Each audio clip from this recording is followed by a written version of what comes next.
What is going on, my baboon brothers, my simian sisters? DJ's here with another Advanced Wars by Web replay analysis. Today, we're bringing back the tournament series. That's right, we're going back into the Smacky Cup 5, this time the bracket finals. Yeah, so the Smacky Cup, for all of you that don't know, is the premier Fog tournament in all of Advanced Wars by Web, where the best of the best duke it out for a chance at the Smacky Cup crown. Speaking of the crown, in this round, I'm facing the defending winner of the Smacky Cup 3, Alagatua.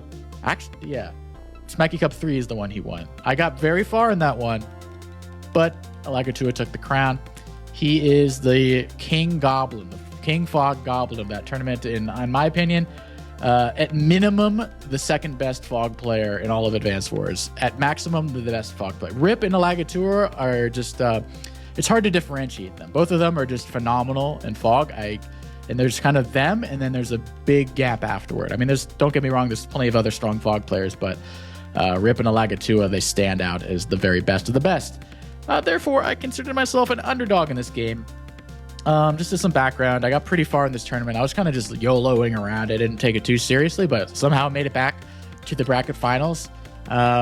So here, I made it, and I'm facing the best Fog player, or close to it, if not the best. So I'm giving my odds, like, before the game started, I was like, 15 to 20% chance of winning for me. And I'm used to being the favorite, so it's a little bit of a humbling experience to play against a very strong Fog player. Granted, I have only played one game against Alagatua, 1v1, and I won. But that was a while ago, and it was also in live. And one thing I know about Alagatua is his preparation is second to none. And if it's a Global League game or a tournament game, he will spend time to find the most optimized build, similar like AI machine learning shit, and just beat you. He does his homework. He's the guy who, in sports, he practices the most, and he beats you. He's just one of those, very hardworking guys, and it shows in his prep. So I had to up my game. So there's a lot of stuff going on in this game. This might be a longer game depending on how much I elaborate.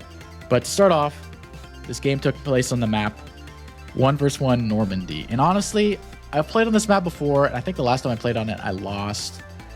It's a very structured map, and there's like very limited things you can do.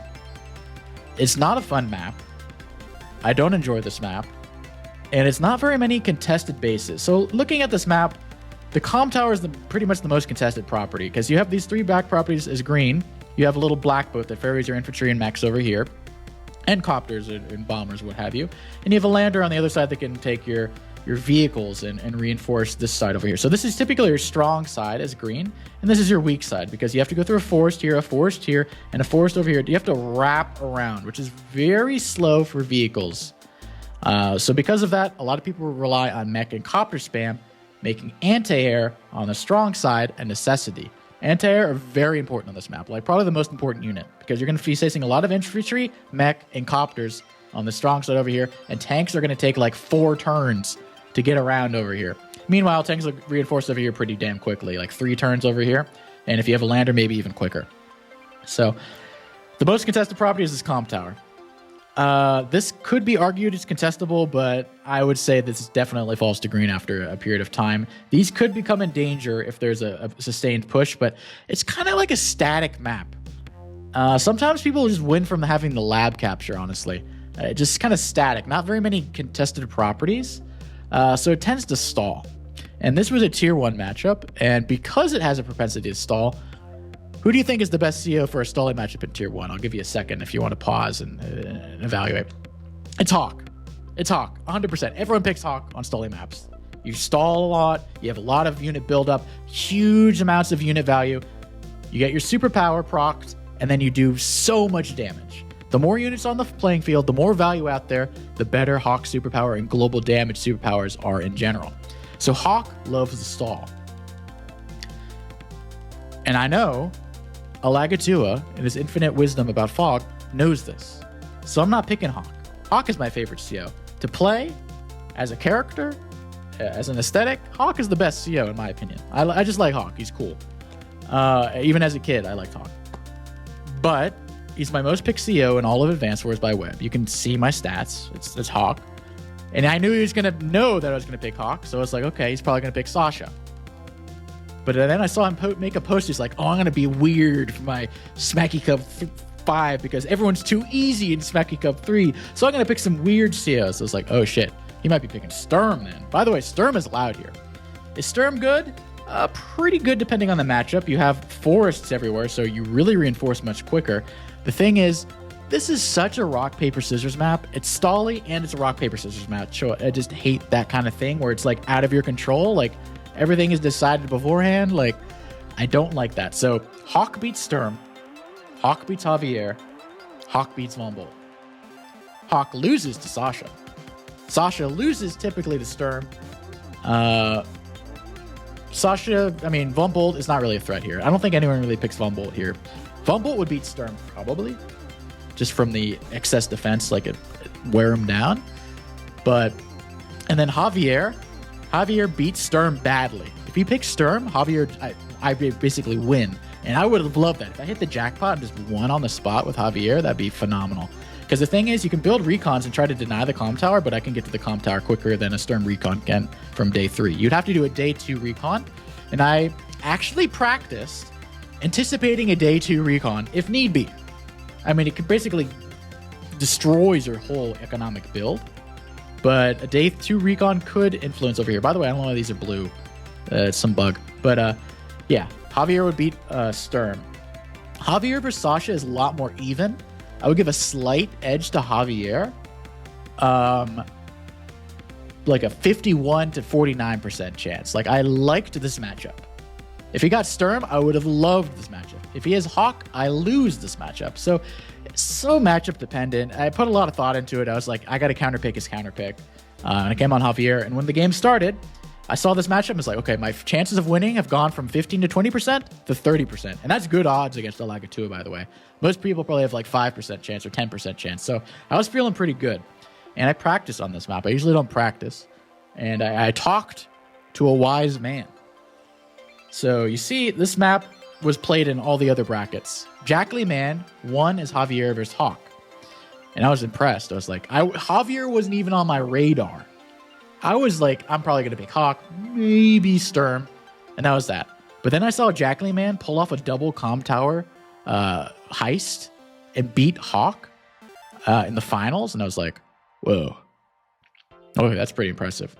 So I talked to Jack Lee Man. I was like, hey, man, how the hell did you make Javier work? And he's like, oh, you got to do this and this. And you got to make sure you do this and this. And so it's like, I got some wisdom. That little extra wisdom. The CO matchup, I was like, okay, my chances are increasing. They're slowly increasing. I'm putting effort into the game. They're increasing. I mean, it's never going to be 50-50%. Alagatua is a better player, but they're increasing. I was like, okay, I can actually win this game. Let's freaking go. Like, I can win this game. I got some wisdom from an expert who beat Rip, by the way. So Jack Lee Man, he's good. I mean, he was in the finals. He lost to Alagatua in the finals. That's who Alagatua beat, was Jack Lee Man. So hearing all this wisdom, some of which I'll impart on you guys, and the matchup, I was feeling pretty good. My game plan, simple. Get both comp towers, win. The important thing is getting this comp tower, keeping this comp tower, and pushing for this comp tower over here. Once I get 2 comp towers, the game is over.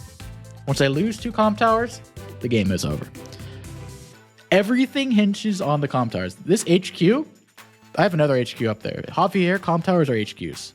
You lose the comm tower, you lose the game, buddy. So, without further ado, let's begin the game. I'm not going to overanalyze and take 2 hours like Alagatua does. If you want some very in-depth analysis of this map, go to his channel. I think it's like a 2-hour analysis of it. So, yeah, anyway, without further ado, let's begin the game. So I'm the bottom in the green earth. We're only going to see my point of view because I feel like that's the most realistic. So I have a plan to build that Jack Lee Man did. I just copied it because it's really good. So you have to go early for these over here because a day 3 recon, even as non-Sturm, can interrupt her here if you take too long to get to the comm tower. So everything's normal so far. Go over here. I'm rushing the comm tower. I'm rushing this. Why do I do this? Because I like this cap, followed by here, followed by that cap. I mean, I could just capture this, but then if I capture this, I have to capture that. More infantry will be coming later to capture those back properties. Let me just tell you that. This is optimized. You get both of these properties over here. These are all like perfect turns. These is about as good as you can get as Javier. I've worked them out. And Sasha is scary. Like I said, there's like a 51% chance Javier wins for Sasha versus equal playing ability. But Sasha has a lot of things up her sleeve. She can do a day 3 recon and a day 4 recon. She can do an early copter. A lot of things up her sleeve with the extra income. So I was like, I have no idea what he's doing with his extra income, but there's going to be like extra Ks of income. So I don't see anything so far.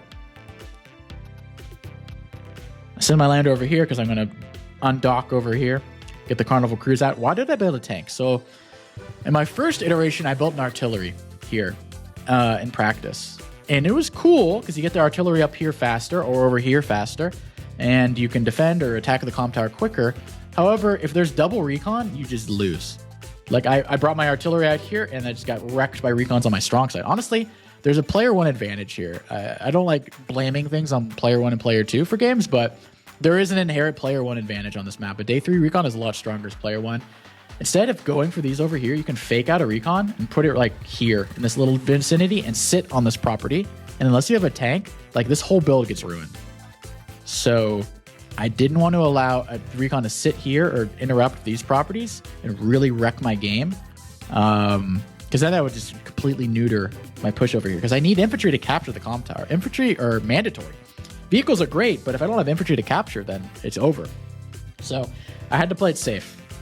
I couldn't play too greedy, especially versus Sasha. So Sasha, Sasha's a good CO. Let's not kid ourselves here. So I was thinking about capturing this property, and there's some good and bad things about it. Anticipating a recon, if I capture here, I know he has a recon, which is a good thing for me, so I can be safe over here, unless there's a day 4 one as well. So I really considered if I should capture this, and I probably should have in retrospect. In my practice games, it actually was better for me to capture here because it revealed the recon. Sure, I lose an infantry, but the payoff of getting this is a lot higher than not. So I was strongly considering it, honestly, and I probably should have, but I did not go for the property. I wanted to save an infantry for an extra infantry wall for my artillery here later. So I have 8K, so I'm going to be building not a recon, or not a artillery yet. I'm going to be building a mech, because I need a mech to deal with the recons. And I just withdraw this guy. I could have gone over there, but I was like, I would lose an infantry. It's like a gamble, guys. I'm going to lose an infantry, or I can gain a property.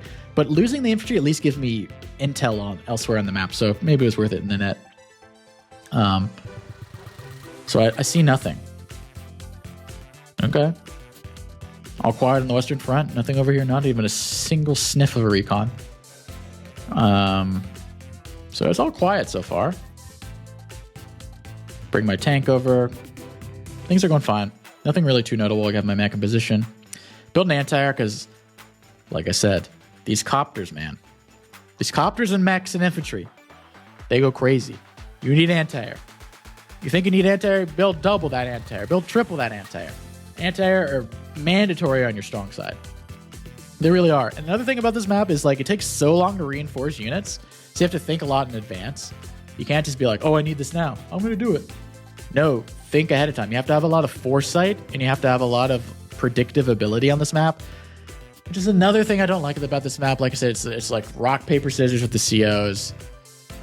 It's kind of like blindly guessing what your opponent's build is based on how they play and etc. Like there's a lot of just like random luck involved in this map. It's not a good map.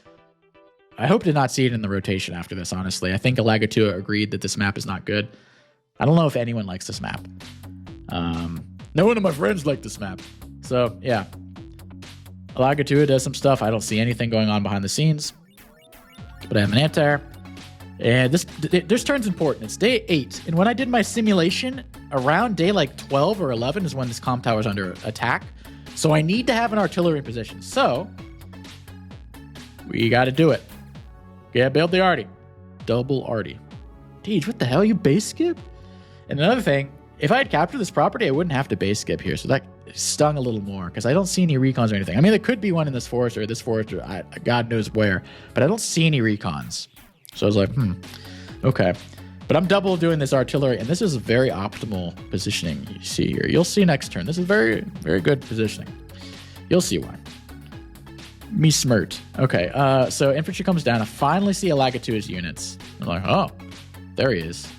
Infantry over here probably means there's no recon. Because how did he get the infantry out here so quickly at the same time? So I was like, okay, there's probably not a recon over here. If his infantry are out here this early, quicker than mine, something a little sussy. I don't think there's a recon. So I was like, all right, no recon from Alagatua. This is not captured. There's no recon. It's too late for me to capture it now. My window of opportunity is ended. So I'm like, okay, whatever. Interesting. My turn. Look. Boink. One extra movement. 1, 2, 3, 4, 5. 1, 2, 3, 4, 5. Right here. Blocks anything from there. So that one extra movement actually allows me to go right here. Or sorry, right here in the city rather than this road tile, which is a lot more useful. And this other one, he's taking Carnival Cruise Lines. He's going to the front line. And then I see this greedy mother clucker. This greedy mother clucker. He's going for this city? Bro. Okay. You can try to have that city. I'm taking it though. But yeah, I'm taking my Carnival Cruise Lines, my artillery, and I'm going to plop it out here. And it's going to go into this forest. It's going to go into this forest. And then that'll be mine. That's the game plan. Things are going well so far. We double tank it up. Getting my little wall ready. I know these guys are coming soon. It's an inevitability. Still don't see any vehicles though. Infantry goes in the forest. Cool. T-copter with a mech. I was like, why'd you build a T-copter? You have a black boat. So that was a little confusing. I was like, I don't know. I mean, I can murder it soon. I doubt he expect. Most people build anti-air at day like 9. I build on 8 here. Just to like have a little bit of a scare factor. T-copter though. So T-copter tells me a few things. What does it tell me? He's saving up money from the mechs. What is he buying with that extra money? I'm willing to bet my left ball sack. Left ball. I have one ball sack, thankfully. My left ball.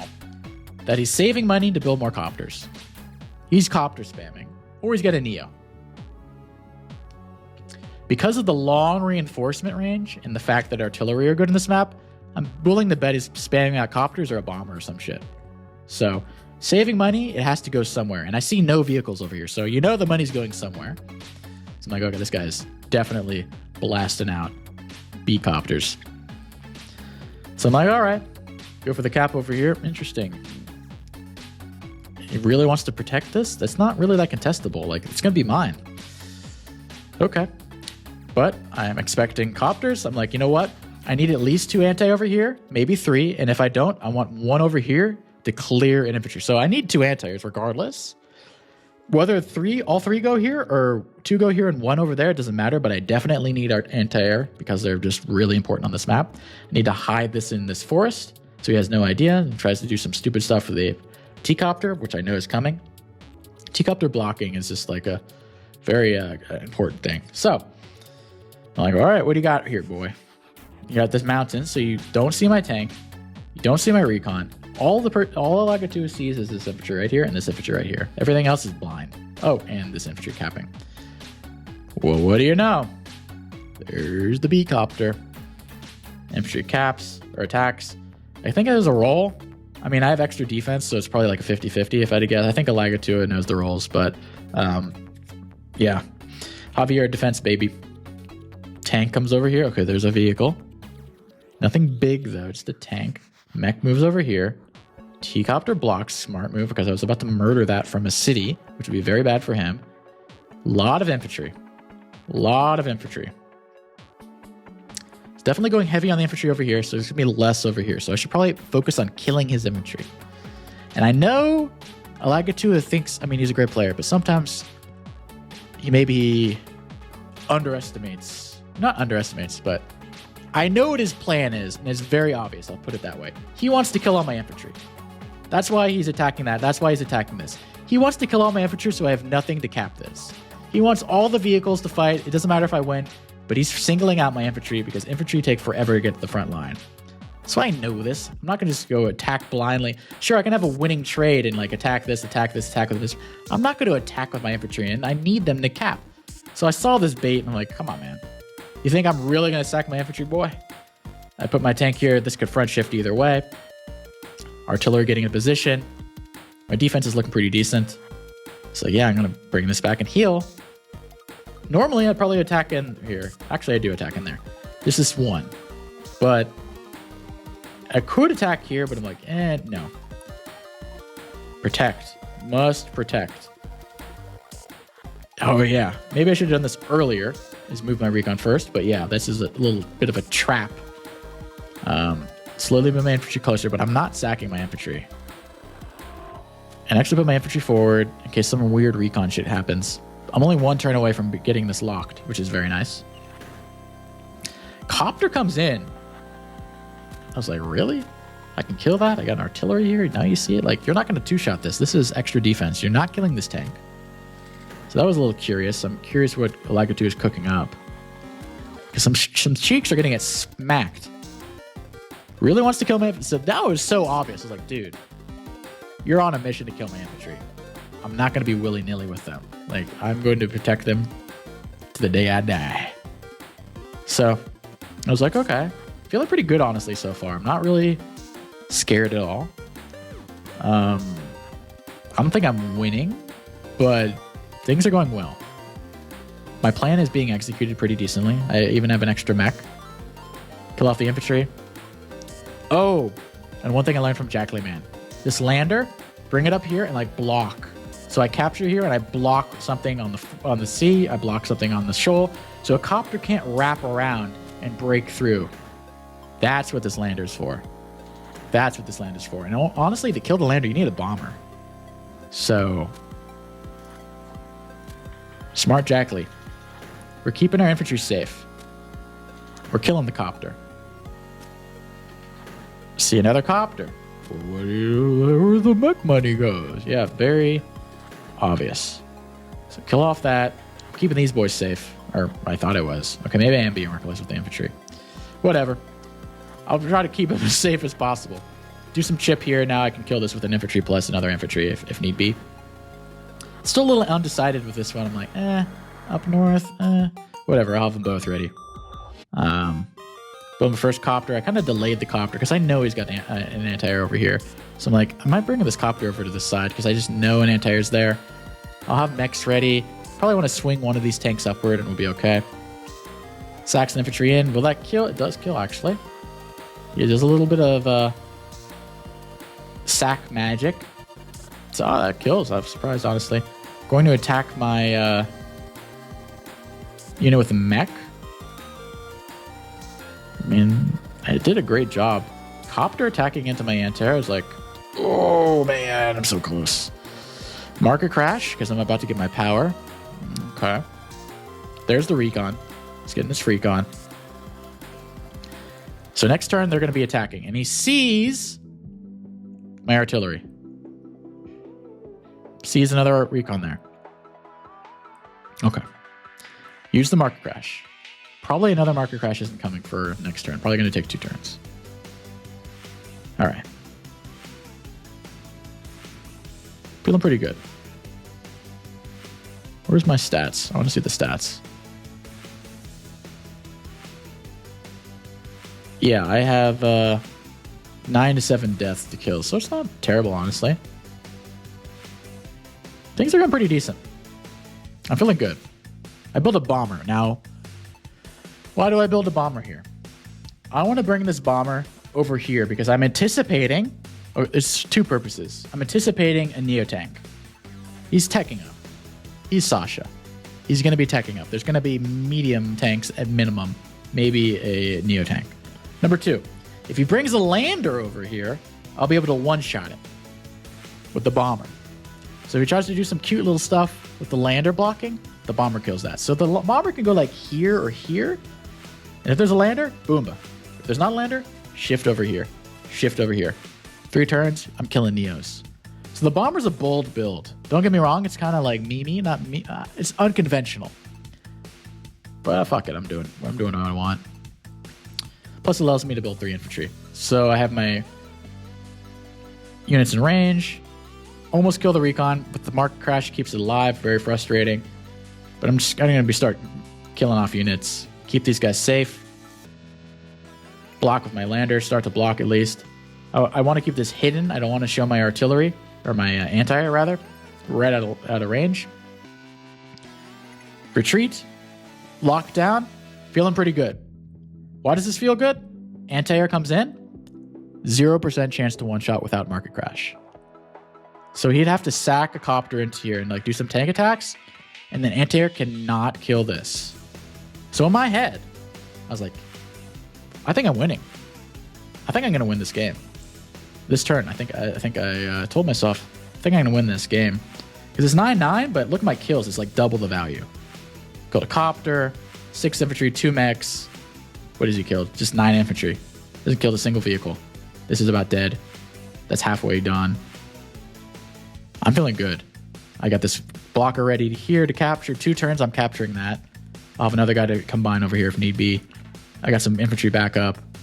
I'll probably get my power soon, and then I'll just win. So it's like, yeah, I hold down the fort here. He can't one-shot me. There's a forest here.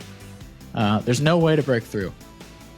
But then I realized something. You can break through this. And I was like, I thought this was an impenetrable move. This is just a brain fart. You can break through this. How do you break through this? Well, he breaks through it, and I can show you how. I should have attacked this damn freaking infantry, because I didn't anticipate the mountain move. Once this happened, all hope was lost for me personally. I thought I had this game won if I had just attacked that one infantry, man. I just needed to hold down one more turn for the bomber and everything. And the tank, oh my god, I can't. Very frustrating. But yeah, it moves in, he captures here. So I have to rush. In the best case scenario, I'm losing this and I'm gaining this. So instead of going for 2, now I just have to hope that I can get 1 and 1. And Alagatuas knows this. He backs off. Bring my bomber in right out of recon range. I'm like, oh man, I have to use a desperation bomber now. Maybe I can use my bomber to reach this. Inshallah, we'll see. Use my copter over there. Yeah. I'm just like, whatever. I need to just attack in and capture these things. I get my artillery where I want it. Feeling pretty decent about this. I mean, I can tell there's more vehicles over here. That's why I pushed forward. There's only some Slopter-copters. He saw, the thing is, that freaky recon, it saw my anti-air, and he could have just attacked in here, and it probably would have thought I didn't have anything. But he saw my tanks. He saw everything. He literally saw, like, everything. My double tanks. My anti-air. Like, this one recon living with 1 HP, honestly, was terrible for me. So annoying. But yeah, I just go Oonga Boonga with the limited insight I have. And I will win over here. It's considering I have the tower long enough. But that's a big if. Tank comes in, attacks one of my anti-air, but I got tons of anti-air, man. I got more anti-air than you can dream of. T-copter comes here to block my lander for blocking. Smart move. Double T-copter. There's another T-copter now. What the hell is going on here? Yeah, so I'm losing this comm tower. And he spots my bomber. These freaky recons are revealing way too much, man. These freaky recons are revealing way too much. And a market crash. Ah! Alright. So now it's an all-in. I need to capture this. Can I pull it off? Gotta kill that. Gotta kill the mech with the... or no, actually, I should kill the tank with the artillery. And I gotta move forward. Tower shield. I'm gonna lose this, though, so I'm gonna have 10-10. So this is all in gamble. It's not looking good, guys. If I held down one more turn, I feel like I would have won right there. But I'm blocking everything. Can I hold here? Can this hold? I got the lander, the lander blocking. It's not terrible. But now I lose all my extra defense. Now I'm 10-10. It's like I have a power. It's like a normal day. Like I have no power going. And he has 20% firepower. Soon to be market crash too, probably. Oh, the tank wraps around. That's not a good look. That's not a good look. Uh-oh. Yep. And there's going to be another one. Yep. Not looking good. Yeah, things are looking very, very bad. I can see if I can cobble something together. I mean, my bomber will get a free hit on something over there, maybe. But, like, the tank's going to wrap around, though. Yeah, I give up. Man, it was unfortunate because I felt like I prepared very well. It was just this one infantry. If I had just attacked here from the comp tower... The thing is, though, I have to attack 2. That was my thing. That's why I didn't. If I attack this, knock it down to 4, he's going to sack that, and then the anti-air clear. So I'd have to attack 2 infantry to clear that. Then we're okay. That would have worked. Honestly, or I could put the artillery in this forest, maybe? That's a little dubious, though. Yeah, it's just... that mountain clear. I was so close to beating Alagatua. I felt like I was, like, slightly ahead. Because everything was going very well over here, other than Recon Living. I was going to get the tower shield. Imagine if I had this tower shield with one comp tower. Like, very close game, very close game. I thought I played well. Honestly, I think I played very well other than this oversight here. Like, that just... great use of the anti-air right out of the range, too. Like, very smart. I mean, Alagatua played perfectly. I felt like I played pretty damn perfectly, honestly. This little weird shit was kind of interesting. I don't think it really helped or hurt him that much. I think it was just different. If I had gotten this property over here, I wouldn't have had to base skip a couple times. So maybe just going for this property early could have changed the entirety of the game. Because I wouldn't have had to base skip for this. And then an extra infantry up here. Maybe I could have a better blocker and I could have finished off these 2 infantry. You know, it's could, would, should kind of thing. I was operating off of imperfect information, and often, a lot of the time, I go Oonga Boonga, so I played a lot more cautious this time to catch my opponent off guard. I didn't want to be predictable in my normal, crazy, unpredictable self. I wanted to become predictable and become unpredictable at the same time, you know what I mean? Like, Alagatua was probably assuming I'd go full craziness, but I was very disciplined this game, which I think caught him off guard, which is why I was felt in such a strong position. Like, the builds were so good. The builds were good. But well played, Alagatua. Good luck in the finals. He did a video, like I said, of an hour and a half or longer. If you want to check out his video, I highly recommend it. He does a lot better overview of the nitty-gritty details of the map and stuff. I kind of gloss over things. I mean, after all, it was like a day 16 game. It was close. I was so close. I could feel victory. But yeah, this tank was going to wrap around and it wasn't going to work out. Anyway, well played. I hope you guys were entertained. I hope you guys learned something. And I'll catch you guys next time. Peace.